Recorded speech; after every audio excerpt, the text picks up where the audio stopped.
Une nouvelle ère s'ouvre sur le Nord-Mali. Un nouveau soleil s'élève et une page douloureuse se tourne.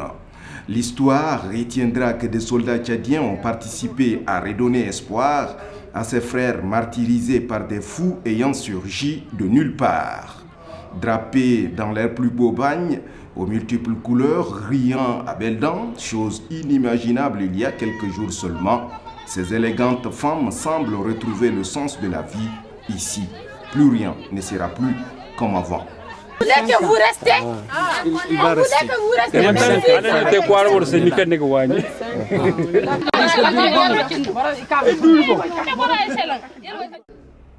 Taïrou est un directeur d'école, mais aussi promoteur d'une radio communautaire émettant sur la fréquence 91.9.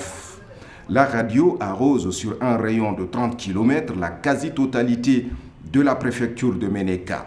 Première cible, la radio a dû s'adapter à un programme pour le moins strict. Pour lui, avec l'arrivée des terroristes, tout a changé, sinon tout s'est arrêté. Ce Bambara, affecté ici par l'État malien pour l'éducation des enfants de la région, a vécu ces 13 derniers mois un véritable cauchemar. Probablement le cauchemar de sa vie du haut de ses 37 ans, alors qu'il paraît être âgé de 50 ans.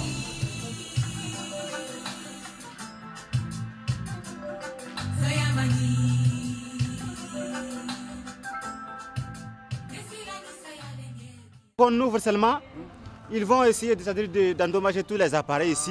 Donc nous sommes obligés maintenant de fermer. Et on vient, on s'assoit ici, on contrôle maintenant, on suit. Sinon, une fois que même ils viennent ici, regardez même, c'est des écritures comme ça qu'ils mettent sur les murs. Je ne sais pas si ce sont leurs noms ou bien c'est pas quoi là. Quand ils étaient là, c'est-à-dire quant à eux, ils ont des gens ici, avec eux ici, avec lesquels ils se comprennent très bien. Et ce sont des gens qui sont comme eux. Donc ces gens-là aussi, actuellement, ils ne sont pas là. Et ils ont pris la tangente avec les mêmes gens. Depuis qu'ils ont senti seulement l'approche de l'armée, ils ont pris la tangente. Vraiment, la population était tellement serrée, coincée que ce n'est pas possible.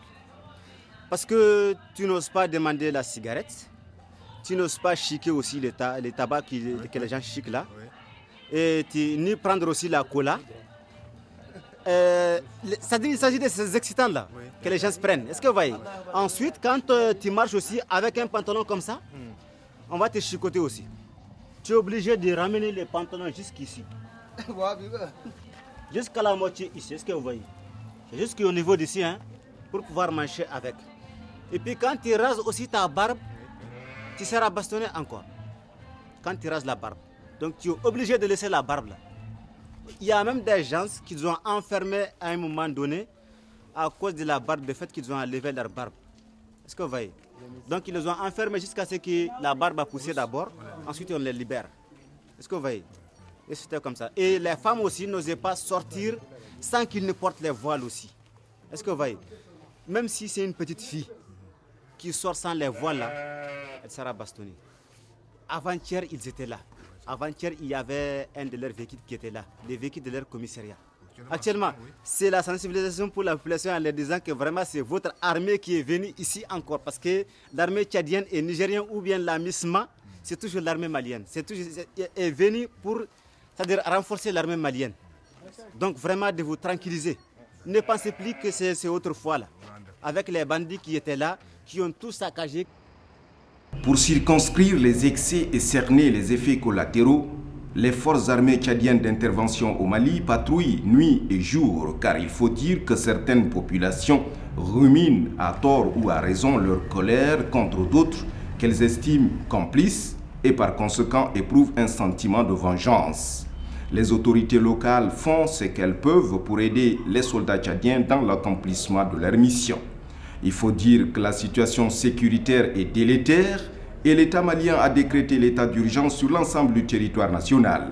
Et pour les forces coalisées, la consigne de sécurité est stricte sur l'ensemble de l'Azawad et singulièrement dans le Taguerguer où les extrémistes se sont retranchés. Signe d'une sécurité et d'une sérénité retrouvée, ces enfants maliens ont retrouvé leur jeu favori comme tous les enfants du monde, le football. Pour la circonstance, un match de foot opposant deux équipes, l'une appelée Tchad et l'autre Mali, s'est joué. Score du match, 0 but partout.